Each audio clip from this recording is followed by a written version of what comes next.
Šiandien 7 Kauno dienose. Tai yra kapitalo puolimas prieš ąžuolyną. Nekompetencija liejasi per kraštus ir mes tolerantiški esam tokiai nekompetencijai. Ateitų vanagas ir jisai krenta, tai jie įsigasta ir puola gali akis iškabinti. Mes paprasčiausiai vadinam šnekoram. Ir nežinosi, kaip iš tiesų buvo. Ką ir kaip statyti Sengirėje, menančioje Lietuvos didžiosios kunigaikštystės laikus. Ąžuolyno serialas tęsiasi. Kol visuomenė sulaikiusi kvapą stebėjo kovas prieš savivaldybės užmojį leisti verslininkams statyti butus Ąžuolyne Sporto gatvėje, miesto valdžia užsimojo keisti ir dar vieno sklypo Ąžuolyne detalųjį planą. Skubos tvarka, be konkursų ir be visuomenės nuomonės. Tai yra kapitalo puolimas prieš ąžuolyną. 4 žodžiais galime apibūdinti trumpai ir tai bus visa esmė.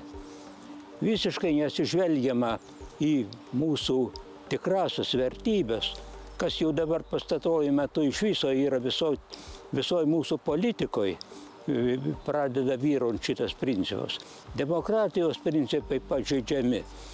Ir žodžiu, kalbant apie ąžuolyną, tai jis yra kramtamas jau dabar, tai yra visiškas nonsensas, neįmanoma čia teisingai ir net ir įvertinti. Čia yra jau nebe architektūros, o tiesiog savivaldybės savivaliavimo. Matyt, ne veltui tokie įvykiai vadinasi rezonansiniais, kad vienas įvykis iššaukia kitą įvykį. Jeigu gerai sekasi, reiškia, kažką tai pasigriebti ir nieks nesustabdo, tai toliau einama, griebiama toliau. Čia lygiai taip pat kaip Rusija elgiasi Ukrainoje, mūsų mieste, savivaldybėje yra žmonių, kurie taip elgiasi. Tai savivaldybė paskelbusi, kaip jūs sakote, ketinimą rengti detalųjį planą ir iš karto priimdama tam tikrus sprendimus, kad nebūtų rengiant tą planą kokybės reguliavimo instrumentų, kad jie būtų pašalinti, reiškia, architektūrinio konkurso nebūtų, kad nebūtų rengiama koncepcija tam detaliajam planui ir taip pat nebūtų, reiškia, prileidžiami ekspertai. Detaliojo plano rengimas tai yra įstatyminio akto rengimas. Tuo tarpu visas kompetencijos, reiškia, kurios galėtų specialybinės kompetencijos yra pašalinamos, tiek architektūrinis konkursas, tiek ekspertinis vertinimas pašalinamas ir paliekama tik tai administracinė kompetencija, kurią turi administracijos direktorius. Vienas administracijos direktorius sėdi kalėjime, ankstesnis, dėl to, kad jisai vykdė ir dėjo savo parašą. Nes iš tikrųjų mūsų savivaldybei tas, kas sugalvoja šitus planus, jisai niekur nededa savo parašo.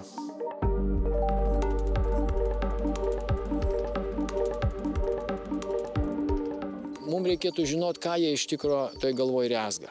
Iš jų atsakymų galima suprasti, kad kodėl nerengiamos koncepcijos, kodėl nerengiamos, platesnis tyrimas.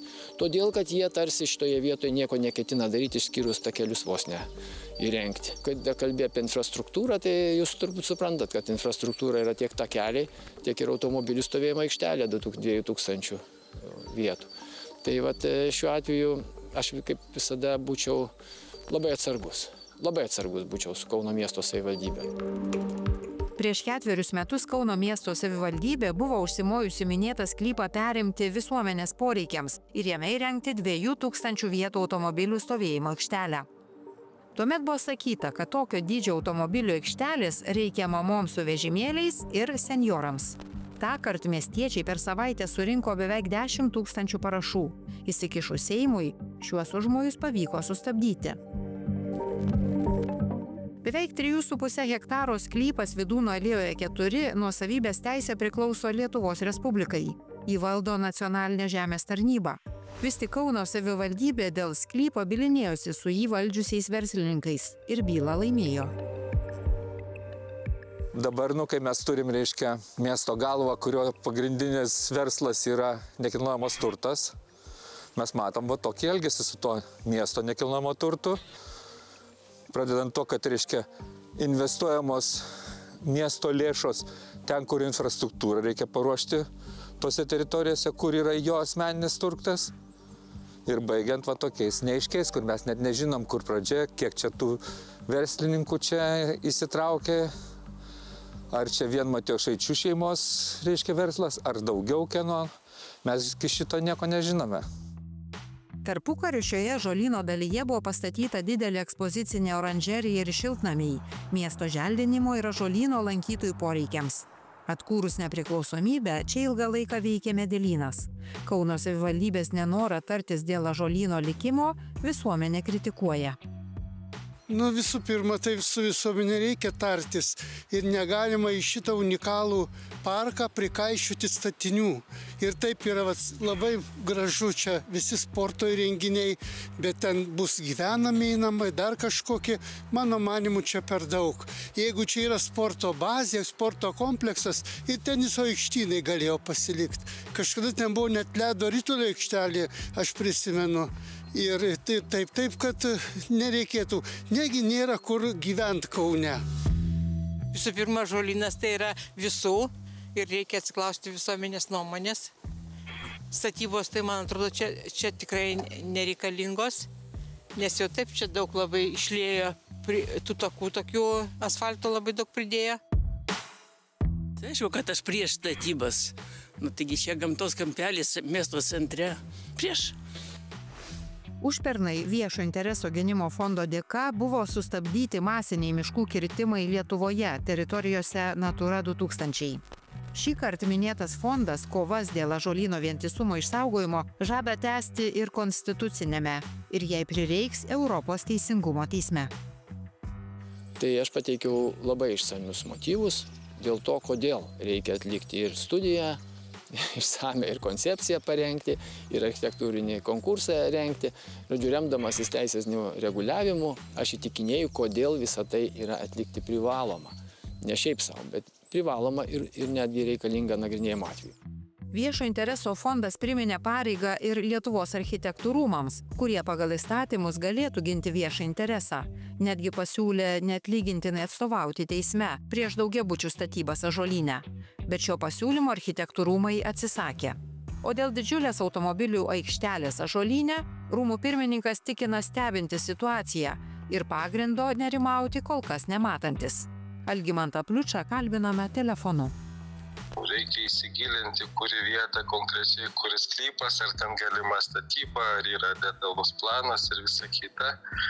Bet dėl konkursų tai yra kiekvieno miesto savivaldybės administracijos pareiga pasitvirtinti objektų, kuriems reikalingas architektūrinis konkursas sąrašą.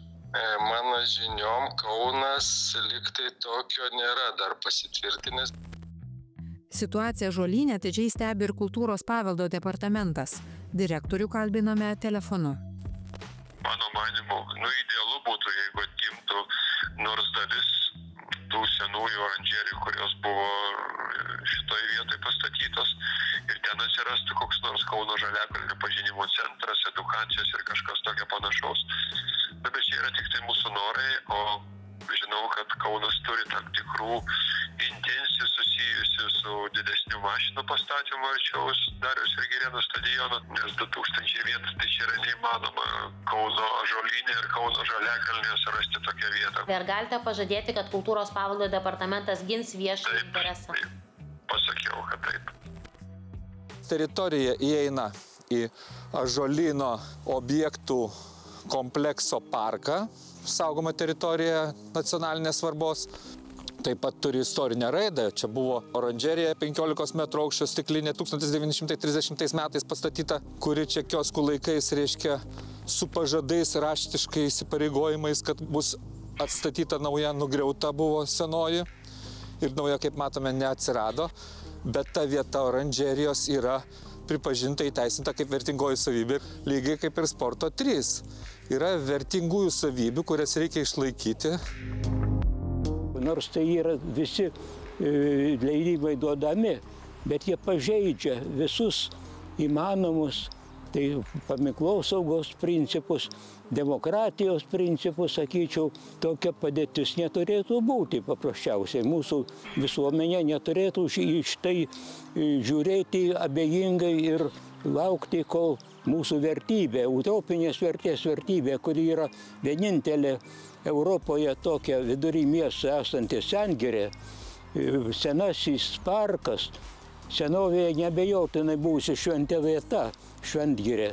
Ir dabar ji tiesiog jį pasvergta tokiom invazijom, kurios yra agresyvios ir visiškai nesiderina nei su mūsų visuomenės lūkesčiais, nei su architektūros, paminklosaugos, kraštovaizdžio principais.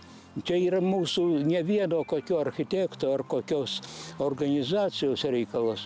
Tai yra mūsų visų visuomenės, Kauno visuomenės visų, pagaliau Lietuvos, nes toks kompleksas architektūrinis, kraštovaizdinis, draustinis, ąžuolynas, tai yra visos Lietuvos.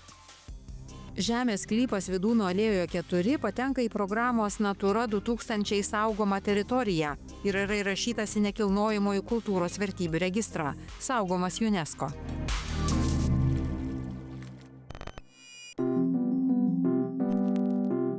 Kasdienės aklų ir silpnaregių bėdos ir džiaugsmai. 7 Kauno dienų pokalbyje prozininkas ir buvęs Lietuvos aklų ir silpnaregių sąjungos Kauno apskrities tarybos pirmininkas Stasys Babonas.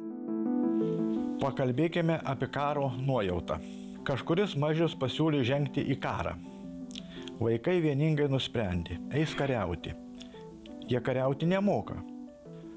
Po žemę išmoks ir eis į karą. Čia yra iš mano apsakymo Sofijos Gernika.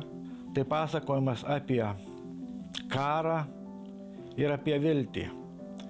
Ir ten vis tik tai vaikų lūpomis, sakykim, kalbama apie tai, kad vis tik tai yra viltis ir galbūt mums suaugusiems atrodo juokinga, kad menas gali, kažką dar gali šiam baisiam pasauly. Dar apie karą. Pirmajame pasaulinėme kare apakusiems kareiviams į rankas įduodavo lazdelę. Įduota lazdelė tapo jų gyvenimo dalimi. Ar lazdelės pakanka? Mano draugas, kartu mes mokėmės čia Kaune, aklųjų mokykloje, sakydavo, esu 3 pasaulinio karo veteranas. Jis taip juokavo, pakankamai ciniškai galbūt. Iš tikrųjų jisai buvo radęs granatą ir ten keliese jį ardė jį, keli žuvo, o jam jisai sprogdino akis. Lazdelė padeda, žinoma, bet jos vien žmogui mažai. Jūs viename interviu teigiate, kad aklieji didžiausi knygų skaitytojai šalyje. Kalbėjote apie garsinių knygų biblioteką Elvis. Gal galėtumėte padrasinti žmonės skaityti tokiu būdu? Yra įgarsinta visa klasika Lietuvos, Europos, pasaulio. Visos knygos yra garsinamos ir čia mano rankose yra prietaisas, kuriuo aklieji ir silpnaregiai skaito. Mes paprasčiausiai vadinam šnekorium.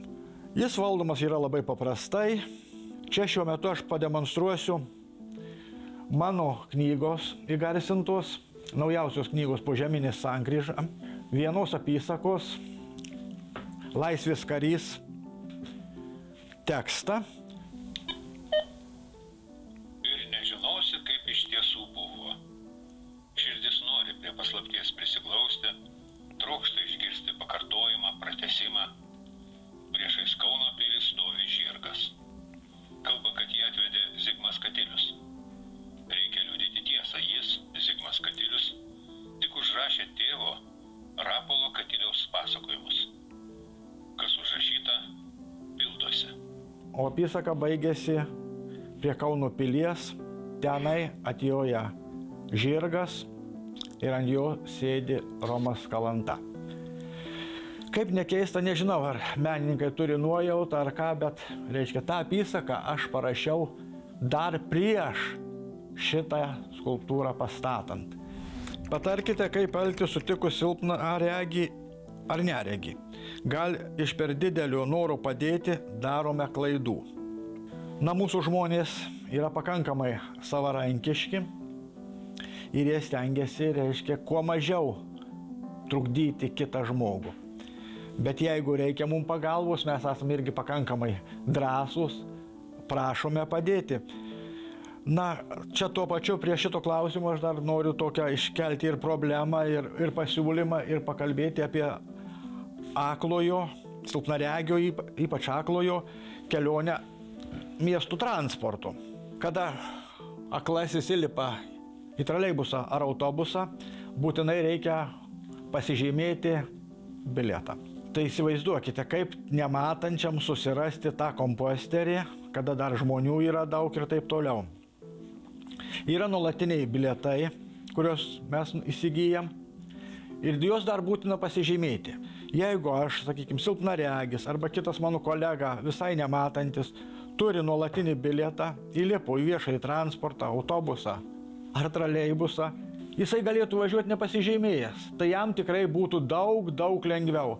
Nemanau, kad kažkas nuo to labai nukentėtų. Reiktų priimti tokį sprendimą, kad žmogus, turintis nuolatinį bilietą ir kartu galbūt turintis neįgaliųjų pažymėjimą, sakykime, silpnaregis arba aklasis, būtų atleistas nuo tos apeigos keistos būtina atsižymėti bilietą. Nu, jis turi, jis nusipirko, jis susimokėjo, o jam tai tikrai yra nelengva. Kaune yra maždaug apie 600-700 bendruomenės narių. Didžiausias aklumų kompensavimas tai yra aklųjų darbas, o darbo žmonės beveik neturi. Tarp sveikųjų dirbti labai yra nelengva, gali tik patys stipriausi, jauni, o kitiems žmonėms lieka tik pensija. Yra jaunų žmonių problema yra labai didelė. Yra specialioji mokykla Vilniuje, kiti integruotai mokinasi, kažkaip taip vienaip kitaip, baigia mokslus vidurinės mokyklos, kai kurie studijuoja įsigyję specialybės, o kur toliau gyventi. Gerai, jeigu tėvukai, pavyzdžiui, yra dideliame mieste, Kaune, Vilniuje, kitur, o jeigu žmogus, silpnaregis, aklasis, užaugo gyveno kaime, nėra variantų įsigyti butą. Jeigu neįsidarbini, negauni darbo, to darbo praktiškai negauna, baigia mokslus, tikrai nemažus mokslus, kur eit, grįžta į kaimą. Ir dabar čia pasakysiu konkretų pavyzdį, vardu nesakysiu. Jaunas, gabus vaikinas, muzikantas, čia Kaune baigė konservatoriją, kelių konkursų buvo jau tarptautinių laureatas, kol mokinosi. Tėvukai kaime, mieste apsigyventi nėra kur, įsidarbinti nėra kur, grįžo į kaimą. Ir ta istorija baigėsi labai graudžiai, pakol kas jisai kartu su kaimų vyrais prie kaimų parduotuvės, prie alaus savo dainuoja dainas. Rinka yra negailestinga silpnajam. Bet kur silpnajam yra negailestinga. Į kombinato produkcija, jinai konkurencijos neatlaikė. Dar Vilniuje yra įmonė, dar Klaipėdoje yra įmonė, Kaune nėra, Panevėžyje nėra. Aklajam žmogui tą darbo vietą pritaikint reginčiųjų sistemoje, didžioji dalis žmonių yra bedarbiai.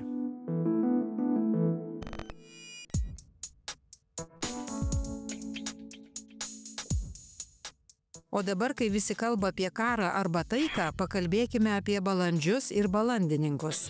Ar žinote, kokį žinomą žmogų išgelbėjo balandžiai? Arba kokios šalies prezidentą galima drąsiai vadinti balandininku? Kažkas Las Vegase pajuokavo priklijuodami balandžiams Trumpo kepurėlę ar oranžinių plaukų sruogą. Bet nieko nėra rimčiau už juokus. Amerikos prezidentą iš tiesų galima vadinti balandininku. Šie paukščiai lydėjo jį skyrybų ar didžiųjų bankrotų metais. Trumpas lankydavo savo augintinių švilpiniuodamas dainelę My Blue Heaven – Mano mėlynas rojus. Laikraščius su didžiojo balandininko Trumpo nuotraukomis saugo taip pat balandininkas Algirdas Baniulis, daugkartinis Lietuvos čempionas.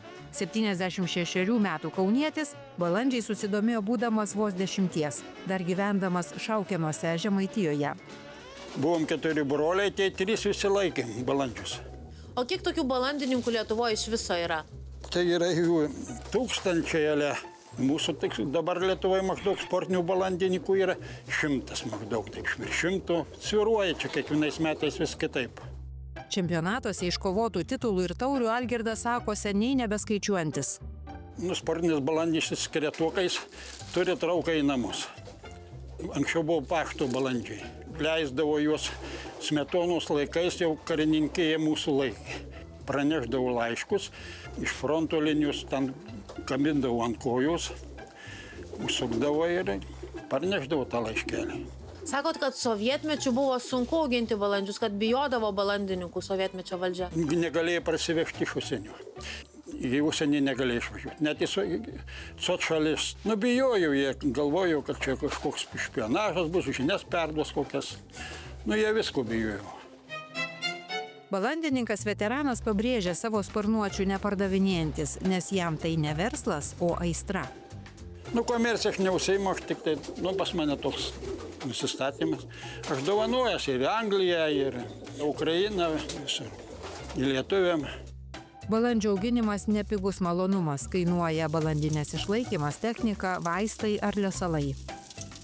Iki 2 tonų sušeriam. Jeigu šaltais daugiau leso, jam reikia daugiau energijos. Duodi grūdus, miežius. O kai jau šala, turi dapilti kukurūzų. Rudenį varžybas visai kitas pašaras yra daug baltymų, energijos, kad būtų parskridę. Pirmiausia, duodi gerti elektrolitą arbatas, kai išsivalyti organizmas. Į vitaminai čia ir... Per daugiau kaip 6 dešimtmečius Algirdas sako balandžių kalbos neišmokęs, bet su sparnuočiais susikalbėti nesunku.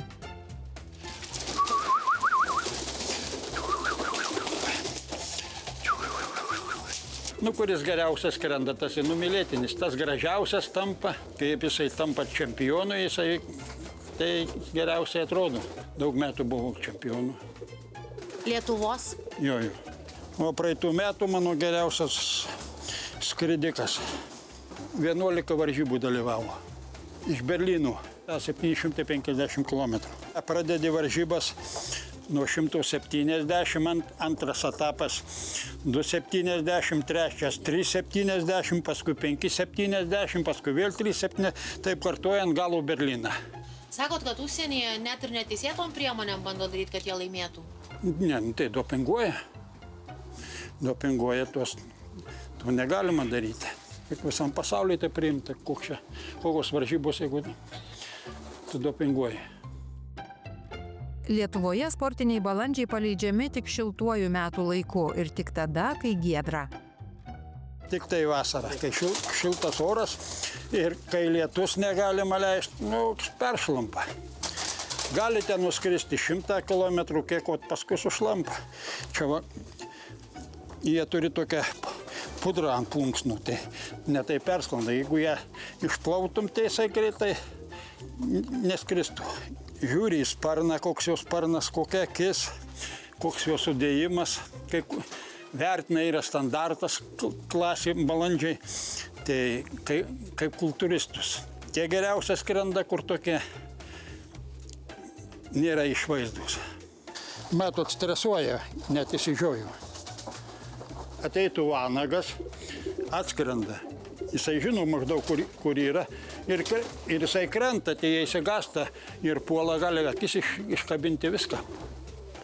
Labai bijo vanagų, ypač sakalų. Sakalas greitas, nuo sakalaus sunkiai pabėga, nuo vanago pabėga.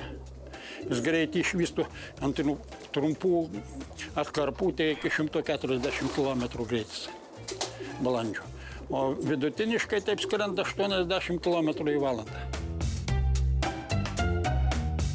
Dauguma Algirdo draugų balandininkų jau išmirė. Vyras neslepia apmaudo, kad savo aistrą nepavyko užkrėsti jaunimo. Balandininkų sparčiai mažėja. Aš kaip augau, tai kurtų labai daug buvo. Laikytojai jaunimo, o dabar nieks nesidomi. Jaunimas iš vis nesidomi, dabar jiem kompiuteriai. Mes kai pradėjom, tai kur Kauno klube tik tai buvo 80 sportinių balandžių laikytojų. O dabar? O dabar 30. Viskas nyksta. Aš kiekvieną rytą vietoj mankštos einu valyti. Nusiramini visai, žmogus pasijaučia kitaip, atsipalaiduoja, jisai viską užmiršta. Visas bėdas, visa kita, kaip su balandžiais būnė. O čia kokio balandžio nuotrauka? Čia parskridu iš Venecijos. Maratoną laimėjau. Kieno jis buvo? Mano balandis.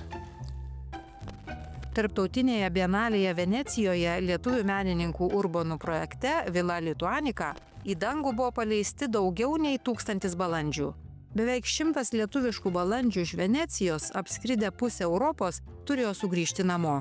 Algirdas Baniulis taip pat laukė 3 savo augintinių. Deja, sugrįžo vos vienas. Per 18 dienų įveikęs 3000 kilometrų. Beje, kokiu būdu balandžiai randa kelią namo, mokslininkams iki šiol neįminta mįslė.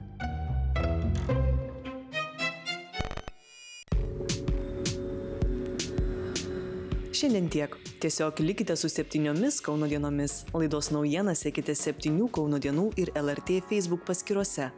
Laidos įrašai LRT mediatekoje.